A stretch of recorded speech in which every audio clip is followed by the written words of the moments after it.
And now, the last word with Rick Casey.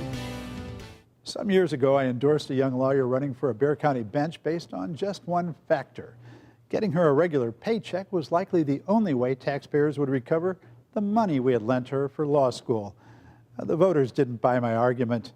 Now comes, via Express News columnist Gilbert Garcia, news of another judicial candidate who had defaulted on his student loans. Democrat James Rickerson, facing incumbent District Judge Saul Kasib, owes more than $212,000 for school loans and accumulated interest. In addition, the IRS has filed liens of more than $51,000 against Rickerson for unpaid taxes. Rickerson blamed the debts on his wife's unsuccessful battle against cancer, and that is sad. Also sad, in a cruelly comic way, is what happened when he and Kasib appeared before the Express News editorial board for an endorsement interview. Kasib charged that Rickerson wasn't qualified for a district court bench.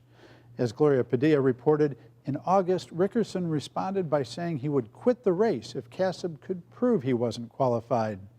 Kasib said on at least 2 occasions he had to rescue Rickerson in his court when the lawyer had presented inadequate legal documents.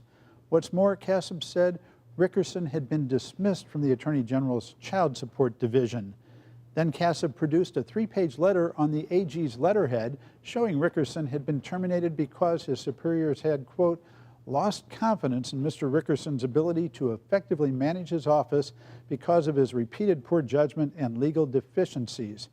Kasib quietly asked if, in light of the letter, Rickerson would quit his campaign.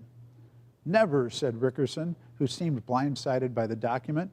Perhaps the saddest thing of all is that if this were 2008 or some other big Democratic year, Rickerson might well be elected to the bench.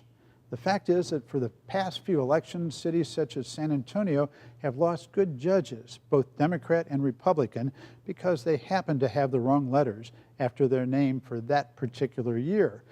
Electing judges is not a bad idea if there is some reason to believe voters know anything about them. But once a county reaches a certain size, it's silly to think that voters can know substantially more than what is on the ballot, a candidate's sex, unless he or she has a neutral name like Jean or Shannon, possibly his or her ethnicity, and his or her political party. Politicians and pundits say we voters should do our homework, but 47 judgeships are on the Bexar County ballot. How does the average person research the candidates for 47 benches? Probably the best you can do is to clip the newspaper's endorsements and take them to the polling place. They get to at least interview the candidates. Houstonians have it even worse. They have 72 benches on the ballot. 8 years ago, they were all filled by Republicans. They have since swayed back and forth with candidates riding the national tides like leaves upon the waves. The Harris County Democratic chairman told me one of the most effective things a candidate could do would be to choose parents or a husband with a color for their last name. I checked the previous election results, and sure enough, the Democratic judicial candidate who did the best was named Green, and the one who did the worst ran against a candidate named White. This isn't an election, it's a lottery. What would I propose? Simple. Counties with a population of less than 1 million would elect their judges. Judges from larger counties would go through an appointment process and then regularly be on the ballot for retention or removal. Otherwise, a candidate like Rickerson could just legally change his name to a color, if he could afford a lawyer competent to help him. And that's it for Texas Week. See you next time.